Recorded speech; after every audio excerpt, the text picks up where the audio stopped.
Good morning.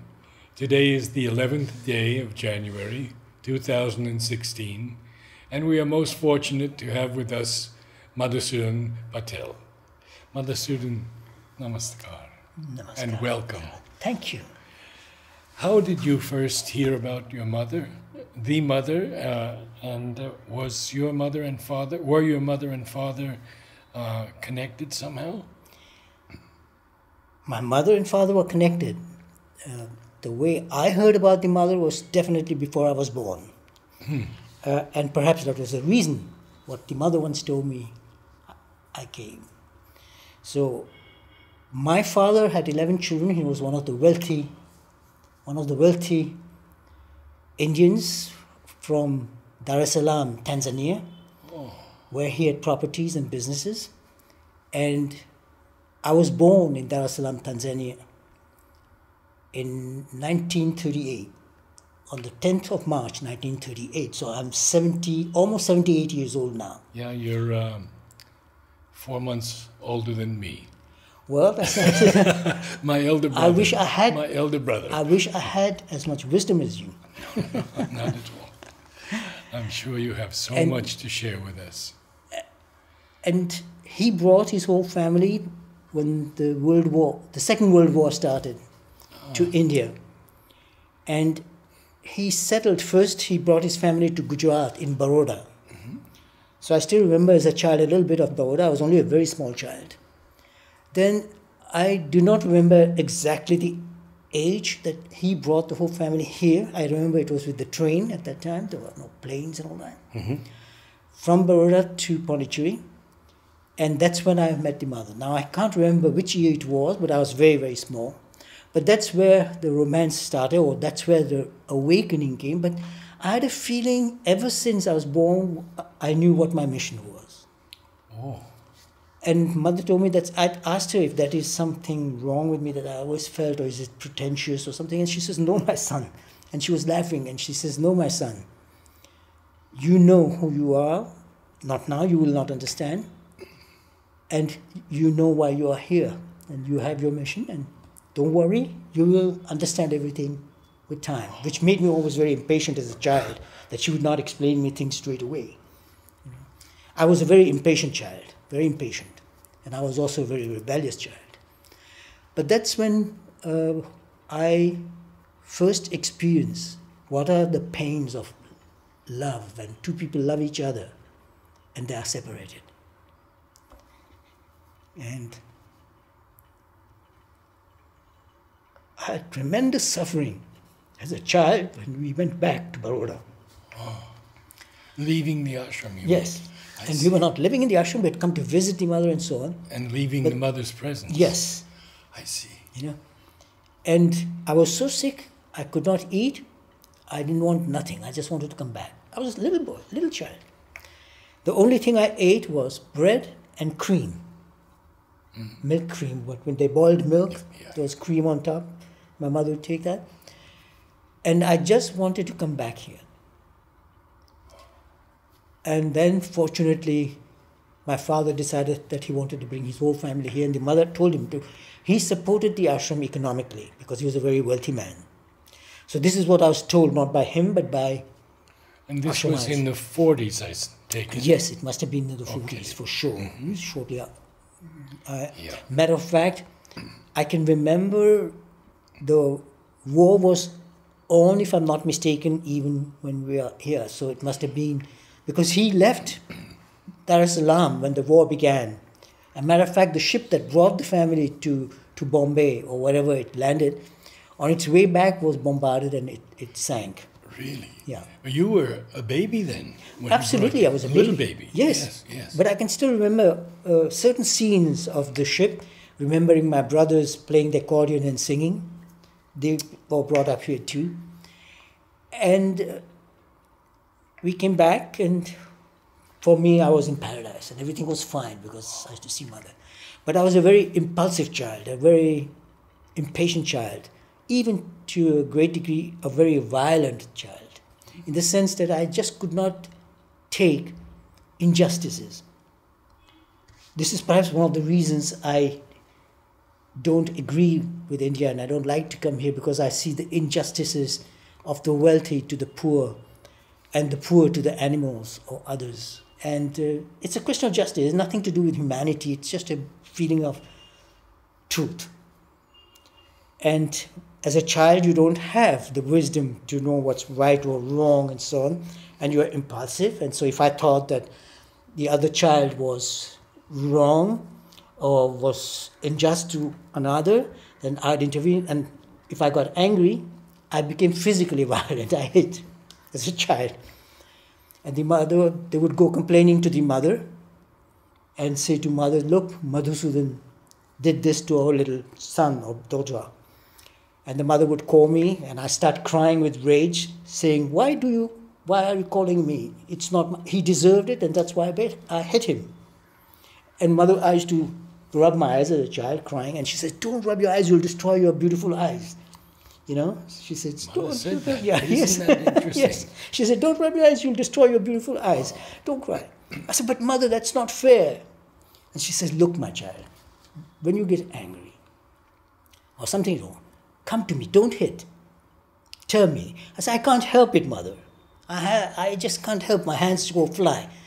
So she told me, I have a secret, a very nice idea. What you do is every time you get angry, put your two hands in your pockets. And in those days, we wore very shorts with very big pockets. Those British shorts that went up to your knees, made in the Ashram. So put your two hands in your pocket, leave them there, and as long as they're there, they can't hit. And when you're calm, then take your hands off. The next week, sure again, somebody complains, mother calls me, and she says, did you put your hands in your pocket? I said, yes, mother. But after I hit him, she said, no, my child, no more feast. No, il faut le faire avant. Anyway, she was very patient. She was divine. But this patience was not there in my father. He could not accept my rebellious nature. He had a lot of problems with me because if he told me to do something and I did not understand, I asked him, why must I do that? And one day it was very serious because the teacher had complained about me. She had written a letter to my father. She was English, complaining about my behavior in school because I was the gang leader. All the children, my friends and everybody followed me. So whenever there was a problem, mother knew who was at the head of it. So she always called me. And she wrote this letter to my father complaining. And so my father was very angry and he told me something. And I said, but why? He says, because I'm telling you to do so. But I said, why are you telling me to do so? Explain me why. He says, because I'm your father. And I, as a child, I remember I told him, I was only 5 or 6, I said, but that's not my fault that you're my father. And he got so angry, he wanted to hit me with a chair. It was a cane chair with cane, you know. But my father was never violent. He never hit his children. He was a wonderful person. Matter of fact, I never saw him yell at anybody, excepting me. So my mother stopped him, my biological mother. And she sent that letter through Ravindraji, if you've heard about Ravindraji. Yes, I knew Ravindra. That's massive too. And to the mother. So mother called my parents, me and Ravindraji. And I remember she was holding me. So you can imagine how small I was, that my head she was holding against her lower abdomen. Oh. And I can still remember, whenever she touched me, whenever I put my head on her laps or on her abdomen or on her feet, I had no prayers, I had no thoughts. You are in 7th heaven. This is truly the definition of heaven, where the mind from thought released, the heart from grief. Nirvana. Sri Aurobindo, I think, has said that. You know, all is abolished, but the mute alone. Yes. The mind from thought released, the heart from grief. Yes. So I was more than Nirvana. I mean, it is like universal existence. You have become one with the Brahman. This was the divine thing about the mother. You won't believe, Alexis. I wish you had been there. Because children like you deserve to have had her touch, her caress. Anyway, I'm sorry that I talk about this during the interview. No. But this is where it began, the more intimate contact with the mother, where she said to my parents, and I can still remember very clearly, that they don't know who I am and how to educate me. So she says, from now on, he's no more your son.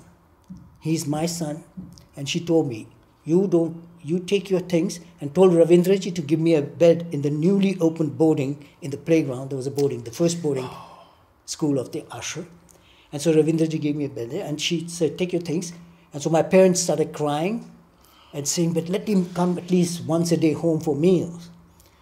So she said to me, okay, you go for lunch home with your bicycle, but if your father scolds you or you don't get along, take your bicycle, go back to the boarding.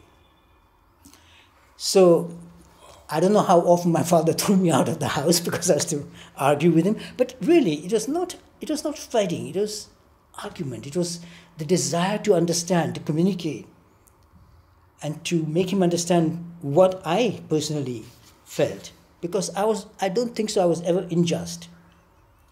And I don't have hatred. I've never hated. I had temper, anger, but no. Yes. So I had asked the mother, why am I? And so then I used to go to his mother said, for everything you come to me. No matter what, you don't go to your parents. Everything. You come to me. And you come and say. So every day I used to go to her in the morning. She gave me a gold pin, which I still have, and I have to do something with it, give it to somebody or what. Do you remember the year now? Get close to it. Would it be around the late 40s? Definitely late 40s or early 50s. Okay, no. good. I guess. I don't know. Time is eternal. There's no beginning, there's no end to it. And perhaps also irrelevant to me, I feel. Anyway, she had given me a gold pin and she used to put a rose every day there. Oh. And she used to give me, for my health, because I was very thin, and she said, my son, you should eat fresh tomatoes. So she used to give me 2 fresh tomatoes every day. She had given me a little bag, very special, in which she would put it. So I used to bring that. And she had given me a small basket, which was very, very beautifully made, with cotton inside, and she put a fresh egg in it. Every day a fresh egg. And she said, you eat a fresh egg every day. Wow. And I used to see her 2-3 times a day. I used to go whenever there was something. In the evening at the playground, in the morning, I would bring flowers to her. She would give me flowers. And then I used to, whenever I had questions, before going to play tennis, she would hold audience with all the managers of the various departments in the ashram for administrative work. Mm-hmm. So there was Udar, Ravindraji, Nolinida, Amritada. All these important people were there who had certain responsibilities in the ashram, all sitting in front of her. I used to go to Sri Aurobindo's room, not because I was spiritual. I never was very spiritual in the sense that devotion and all that, but I loved the peace and the beauty of the paintings there there's a almirah with painting on it, hand painted. So I used to marvel that, and his bed, and I used to sit there and I was just there, just happy, and then I'd go away to play. And if there was anything that mother wanted from me, because I had done something wrong, she'd see me passing through the corridor and says, fiston. She would do this with her finger, fiston. And whenever she said, fiston, come here, I knew there was trouble. But never, I've never seen mother angry. Never. I can't remember mother without a smile. I really can't. Do you remember anything of any darshan with Sri Aurobindo? Oh, yes. Absolutely. Could you tell us a little bit about that? But let me finish this. This is very important because this is very interesting because these are things when you might be in trouble, she's calling you. Yeah. And so I knew, and she'll ask me, don't you have something to confess? And I'd always say, which one? And she would laugh, because she knew that there were so many things I didn't do that was right. Because I was always the gang leader, so there was anything wrong, she would. So later I'll tell you an episode about, did you know Medhananda, who was the librarian? Yes, I did. Yeah. And he used to live on the top of My daughter went to school with he and Ivan. Oh! And equals one, the early days. Yeah. This is interesting. And so I'll tell you stories about the troubles I made, and mother called me and asked me for confession, and what she gave me as advice, you'll be surprised. So she would see me, she would call me and ask me and correct things as they were. And one example is perhaps talking of Medhananda is that during the music evenings, Saturday night there was music in the library. In the library, The yes. Indian music, and on Sunday night it was the Western European music, which I enjoyed much more than the Indian music. So the Indian music we didn't like, so I used to go in the back with all my friends, all the little boys, and one day we decided we were going to steal some coconuts and drink them. So Subodh climbed up a tree, a coconut tree, brought down a few coconuts. We had our coconut knives, so we went on the terrace of Medananda, which are on top of the toilets which are there in the library. I don't know if they're still the same, or if they're built. And there are stairs that go up, and there's a terrace there. And it was dark, and we ate the coconuts, and we threw all the fibers and everything in the back alley, which is just behind the library. At that time, it was not asphalted, it was just an alley. And in the commotion, somebody knocked over a matka. Matka is a water pot in earth, what we use here for keeping cold water. And they put it in the sun now and then to dry it in the sun for disinfecting it and so on. And he had it drying there, and somebody knocked it over, and it fell and it broke. So next morning when he came, he went to the terrace and he saw this. He said, my God, some kids have been here. And he saw some fibers. He looks in the back and he saw all the coconuts. So he knew. So he told the mother. And mother knew who was behind it. So she called me and asked me to confess. And I said, which? And she says, for instance, last night?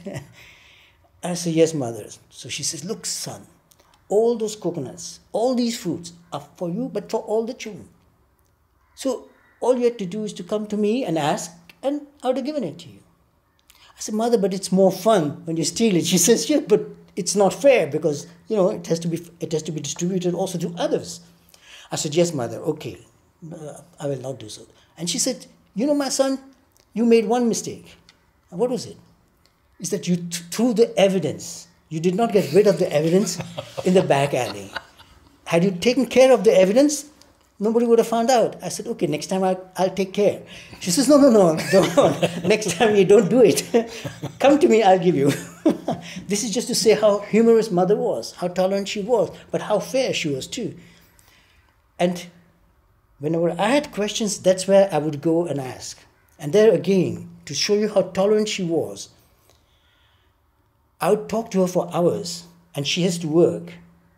This was told to be by Ravindraji shortly before, a few years before he passed away. He says, Madhusudan, do you remember that you used to go to Sri Aurobindo's room, and now and then you would come to ask questions to the mother while she was working with us for very important administrative work? I said, yes. She says, I'll tell you something that you don't know. I said, what? She says, one day, I was there so long, talking to her and all that they all got very annoyed because the work was not getting done. So when I left, one of them said to the mother, Mother, what is this? This child needs to be told that you have important work here that you have to do. And he comes and takes all your time and the work doesn't get done. And he said, Mother looked at all of them and said, this little boy is more important than all of you and all the work that you have here.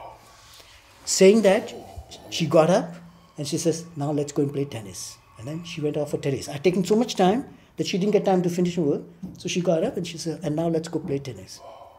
When Ravindraji told me this, I had tears rolling down my eyes because of regret, saying, my God, I took so much of her time.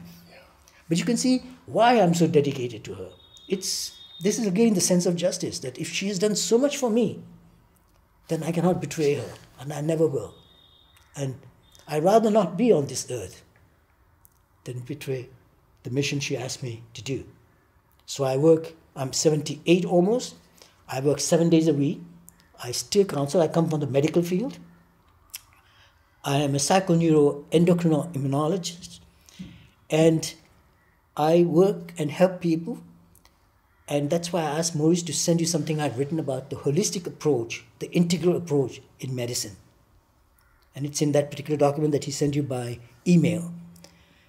And I cannot and I will not stop doing my work because that's the only reason she brought me. And she told me, my child, every time I've come and I needed you, I've brought you. And you know what your mission is. And I used to ask her very often, why? She says, you'll understand. There were questions I asked her about meditation and so on. And she would laugh and she says, don't worry. We used to meditate in the ashram playground after the activities, sport activities. They'd switch off the lights. Mother would sit where there is a the map of India, yes. She would sit on a chair. We'd all be sitting on the ground. And they would switch off the lights, put on the music. Everybody would meditate, and within 5 or 10 seconds, I would open my eyes because I found it very boring. And so I'd look at the stars because I loved the stars. And in those days, the sky was clean. There was no pollution, so you could see every single star. And I used to admire the stars, and I used to watch people, observe their expressions, their faces while they're meditating. So I felt guilty. So one of those sessions that while she was working, I went to her and I said, I have a confession. And she says, what, my child? And she started smiling as if she knew what it is. And I said, Mother, every evening when everybody meditates and you meditate, I don't. So she started smiling and she says, no, what do you do? I said, well, I look at the stars and I look at all the people around me. And she says, that's fine, she says, my child. You just continue doing that as long as you don't disturb anybody. That's wonderful. I was surprised. I thought she would say that's not good and all that, you know. So then I said to her, but can I ask you a question now? She says, yes. Why is it that when all these people are meditating, I see in their faces that they are all suffering? They are meditating, but they all look as if they are all suffering. And she started laughing and she said to me, my child, magnifique mon fils, très bien. Regarde, observe. Tu vas comprendre, tu le sais. And I was again frustrated because she says, be patient, my child. You will understand. You know what it is. You will understand why and what you are seeing. One day. And again I said, but I want to know now. She says, child, have patience. Sois patient. And today I know. And it's something very interesting that she told me later. And that's what's helping me do my work. Because when people meditate, people go to... the same thing I feel when I see people in the Samadhi. I see everybody coming there with their problems and their prayers and asking Mother for something. I'm amazed she didn't escape earlier. Because everybody has something to ask from her, the whole humanity. And she told me that, yes, you have the capacity to see things that the biological eyes do not have the capacity. And so you can see through. And it has helped me in my work with my patients for diagnosis and prognostics. And it's a privilege to be able to have all these little things. And she says, you are born with it, you have it. And she said, you know this because you're a born occultist. You have it in you.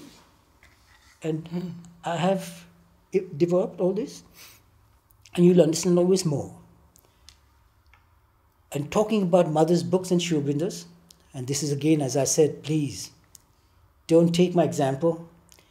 And you can stone me because you think this is blasphemy, but it is not. I've not read a single book of Mother Sri Aurobindo, not because they don't interest me. Well, perhaps they don't interest me because somehow I feel, and this is not pretentious, but the Mother said this also. I don't read any of these books. I've not read them because I just have my own reasons, but that was again another confession because every birthday, a few days before, she would say, my child, don't forget to make a list of all the books you want from me and written by me and Sri Aurobindo. So by the way, if you want those books, I'll give it to you because they're all signed with blessings to Madhusudan. And they're there. Somehow I have to give it somewhere.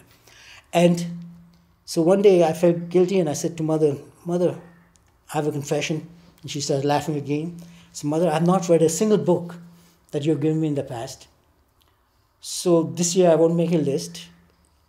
And after I've read all the books, then I'll start making the list. And she laughed and she says, no, my child, don't worry. You don't need to. You make your list. You don't need to read them. And I said, et tu le sais, she says, why? She says, and you know why? She says, don't worry. Don't worry. You still make your list. because perhaps now and then you might want to look something up. And it's true, today, now and then, I do look up a few things when I'm writing, because I write, but not spiritual stuff. That's not my specialty. It's to you great yogis that you write spiritual things. I write more in my field of work. Oh, yes, I have a book in Italian on laws and principles of spirituality for self-fulfillment. But that has nothing to do with teaching spirituality. I'm only explaining, as Mother had explained to me, what the various laws are. What's the law of karma? What is dharma? What is the difference between karma, dharma, destiny? But it's 14 chapters in Italian, so uninteresting for the ashramites. And if you read Mother and Sri Aurobindo, you know everything. So you don't have to read my book. And you can see how unfanatical. The only person in this universe I know who is not by any means fanatical was the Mother. Sri Aurobindo and the Mother are two people. When you read the books, I'm sure you people have read, that you don't see fanaticism. He explains, Sri Aurobindo explains, from the little that I have referred to now and then, I find it is so wonderful, this tolerance, this understanding of various cultures, religion, people, that Sri Aurobindo explains, which I don't see it in my own brothers and sisters in the ashram and so on, and in India. When I see the inequalities, when I hear, and that's why I've never bought a, Mother told me, don't even care to buy newspapers. I have never bought a newspaper in my life. I'm 78 and I've never bought a newspaper. I'm not interested in reading past news because everything is already past, nothing can be changed. And most of the time it's nothing interesting. But when I see the injustices that women get beaten, children get killed because they're female, they don't accept them, I have difficulty in accepting India the way it is. Mother and Sri Aurobindo were great, they could. You people are wonderful that you have decided to live in India. I love India, but I love Mother India. India as a mother for humanity. And I love the soul and spirit of India. And the Indians don't make India. India should make Indians. And we should be children of India, I feel. And so I am a child of India. I am an Indian, but I don't accept the way things are in India, the injustices and suffering that is there, the dirt, the noise. And your question as to my experience with Sri Aurobindo at Darshan, everybody would just go, there was this big container box in wooden made in the ashram by Uda. On one side you put the money envelope and money, and on the other side you put all the flowers and everything. I don't know how it is now when you go, but now there's no darshan as that time. And Mother and Sri Aurobindo will be sitting in there, and we'd pass by, and you put the flowers and you put the money, whatever, or you don't put anything and you do your namaste, and people moved on. And I could not move on. I stood there until he gave me a smile, believe it or not. And this was no hallucination, I know. And I'd asked Mother, is it wrong that I stop and wait for him to smile? And she says, no, my child, it's your right. Now, if I tell this to my colleagues in the ashram, they say, oh, you're at that time, you know. So that was my experience with Sri Aurobindo, and there was this unity between us that has grown over the years. And I'm truly the least ashramite person that I am. If you ask my colleagues, and they'll say, oh, Madhusudan, you know, because I left so early and I was never so devout. I was not a devotee, and I don't do all these rituals and all that. And though I believe and understand and explain in my book on spirituality what rituals mean, because I specialize in the field, Mother told me, travaille avec les énergies que tu as en toi et dans le cosmos. Work with the energies that are within you and in the cosmos, and with the divine energies, she says. And you can help patients and you can help people.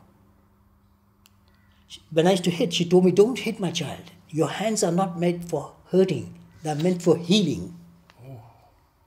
And what do you mean healing? She would not explain it to me. And she had a reason. She says, my child, just do that. Don't use them for violence, use them for healing. No, healing. What can I do? A child, what does he understand of healing? Now I know what it is. When I touch you, I not only give you, I not only let my soul and my entire being flow through you, but I also am in union with the being that you are. And therefore I can also feel and understand where the various difficulties can be. You know. But this comes, and Mother told me, and I've spoken to her when I used to come, and I've not even finished my studies and so on. Because when I went, initially, I went to Germany because I was very close to Dada, who was in charge of the physical education department. And I loved and adored him, and I still love and adore my Dada. It means elder brother. And for some reason or other, I said, okay, I'll go and study physical education. And the mother said, yes, it's good that you go to Germany, not to the United States, not to France, not to England, go to Germany, because you will profit from the discipline, the German discipline. And I'm a very disciplined. My German friends tell me, you're more German than us, you're more disciplined than Germans. But I said, but I'm not rigid like the Germans. No offense, this was only a joke. The Germans are not rigid. There are people who are rigid all over the world, but no nation as such can be said as rigid or so on. But Mother said, see, va mon fils. And my eldest brother, and they were not at all on accord, they did not agree. They were in the ashram. Yes, yes. In the school. Yes, they'd all gone to the ashram school and so on. And then at the age of 21, in 1961, it was 61, and I decided to go, but it was also with talking with the mother. Mother said, yeah, my child. And they do, because a professor had come from Cologne, University of Cologne, Department of Physical Education, Deutsche Sporthochschule Köln. It's a very famous sports school in the world. And he had come here for 1 or 2 or 3 months to train our ashram boys and girls. So he inspired me, and he said, you come. And I was a captain, a group captain here, in my green, and that time green shorts. And that's what motivated me. And Mother said, yes, my child, the time has come, you must go. And she says, go to Germany, the discipline will do you good. So I went, and believe it or not, I was very thin, very weak, and as you say, I'm not a very muscular person. I am a graduate of the Deutsche Sporthochschule Köln. It's a very famous school. And I wanted to come in. And so when I came on vacation, I used to train, but then when I finished and so on, my rapport with Dada had broken for various reasons. But nothing bad, but it was just as good. Mother said that, my child, you have a mission, which is not only for the ashram, it is for the world. So you have to continue studying, because you are not finished. This is just the first part. So I never practiced the profession of a diploma physical education professor. And I wanted to do it for the ashram. And since they did not want me, or was not needed, because they had their own program or whatever it was, but it's not important. It's nothing negative, but that's the way things are in life. Then I decided to go in the field of medicine, and I specialized in neurology and in psychoneuroendocrino-immunology, which is beyond neurology, because you can either specialize in cardiology, or you can specialize almost in any particular field of medicine. Sure. But somehow it did not interest me, draw me so much. At first I was interested in cardiology, but then I heard about the field of neurology, and I found it much more interesting, because it has to do with mind, the brain. And so I specialized in neurology, and then I had the possibility to study psychoneuroendocrino-immunology, which is a combination of the psychology, but emotions, human emotions. Endocrinology is human emotions. Neurology is the brain and the nervous system. Mm-hmm. Endocrinology is the science of hormones. And immunology is the science of the defensive system in the body, the immune system of the body, which is the essential system for maintaining human health. And all these four are intimately related. And for heaven's sake, read what Maurice sent to you. Yes. Because you will understand something more. because it's important, it's interesting, it's also good for your own personal health. And that is the first area in medicine that brings science closer to Sri Aurobindo's integral yoga. Let's take a couple of minutes break and we'll pick up again.